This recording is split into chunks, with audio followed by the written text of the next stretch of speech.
Hi, Rhema. It's week 51, day 4 of our Bible narrative reading plan. Today we're in Acts chapters 24 through 26, 3 jam-packed chapters that I'm going to try to work through quickly and concisely because we can't cover every detail. But we know that Paul has been transferred out of Jerusalem. He's on trial here in Caesarea, and he's now before the Roman authorities, the Gentile authorities. And so we see here Paul before Felix, who is the governor there in Caesarea.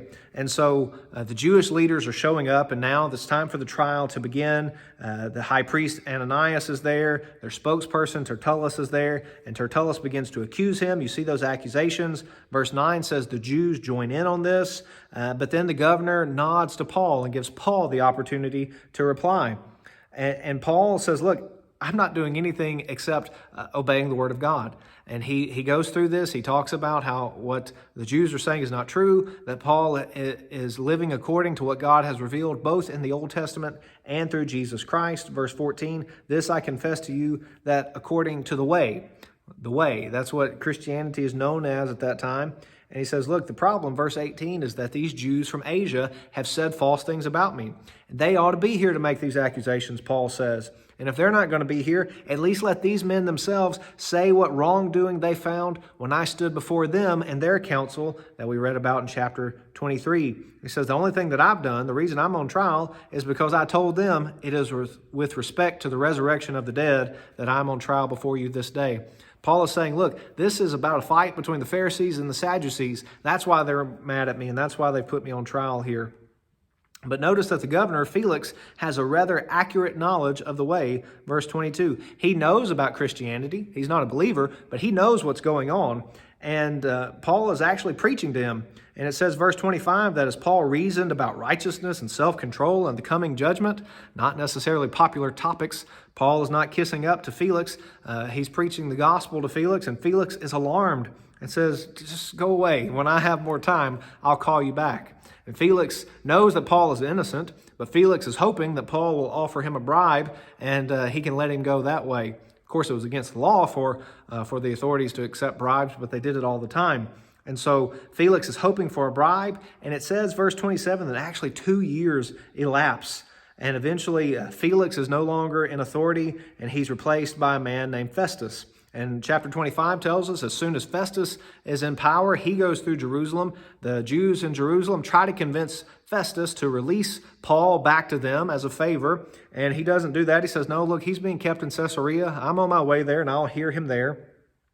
So verse 7, when he had arrived, the Jews who have come back from Jerusalem, they make their charges again. And Paul argues in his defense, verse 8 of chapter 25, neither against the law of the Jews, nor against the temple, nor against Caesar have I committed any offense. He's saying, I haven't done anything that I should be on trial for. And we see that Festus is wanting to do the Jews a favor. He says to Paul, do you wish to go to Jerusalem and then be tried on these charges before me? Because Festus knows they'll kill Paul on the way to Jerusalem. So he's trying to get rid of this mess. And Paul says, no, I don't deserve to be on trial before Jerusalem. I haven't done anything wrong. I shouldn't be on trial there, and I shouldn't be on trial here. I appeal my case to Caesar. He's able to do this as a Roman citizen. And when that happens, Festus, after conferring with his lawyer, says, to Caesar you have appealed, to Caesar you shall go. And so we keep working our way through this journey as Paul is on his way for his trial. Verse 14 of chapter 25, Festus laid Paul's case before the king, King Agrippa, who is the son of the other King Agrippa that we read about earlier in the book of Acts.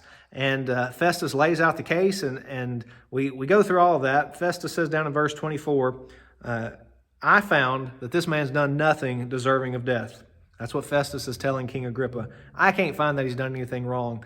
We're going to send him to the emperor because he's appealed his case to the emperor, but we have to have something to say, and I don't know what to say. So I'm hoping that you, King Agrippa, you can hear what he has to say and tell me what we should write to the emperor. So now Paul is going to plead his case to King Agrippa. And Paul says in verse 2 of chapter 26, I consider myself fortunate that I get to testify to you, Agrippa, because you're familiar with all the customs and controversies of the Jews. And so he begins telling his testimony again, how he had persecuted Christians and how Christ had radically saved him. And he goes through all of that in verse 19. He says, King Agrippa, I've not been disobedient to the heavenly vision. I've not disobeyed my Lord who saved me on that road to Damascus. So Paul is saying all these things to Agrippa, but verse 24, Festus pipes back in and says, Paul, you're out of your mind. Your great learning is driving you mad. And Paul says, no, I'm not out of my mind. I'm speaking true and rational words. He says, the king knows these things. And Paul looks at the king, verse 27, King Agrippa, do you believe the prophets? I know that you believe. Paul is on trial for his life. And is he worried about defending himself? That's not his main priority. He is speaking the truth about himself, but he's concerned about preaching the gospel. And King Agrippa says, Paul, would you give me a little bit of time and you would persuade me to be a Christian too? And Paul says, whether it takes a long time or a short time, I would to God that not only you, but all who hear me this day might become such as I am, except for the chains, of course. Paul is taking even this time of difficulty in his life, and he's preaching the gospel. That is Paul's message of what he's wanting to say, even in this great time of adversity in his life. They all agree at the end of chapter 26, this man's done nothing to deserve death or imprisonment. And King Agrippa said to Festus, he could have been set free if he had not appealed his case to Caesar. But to Caesar he's appealed, and to Caesar he shall go. Here's a summary of today's reading.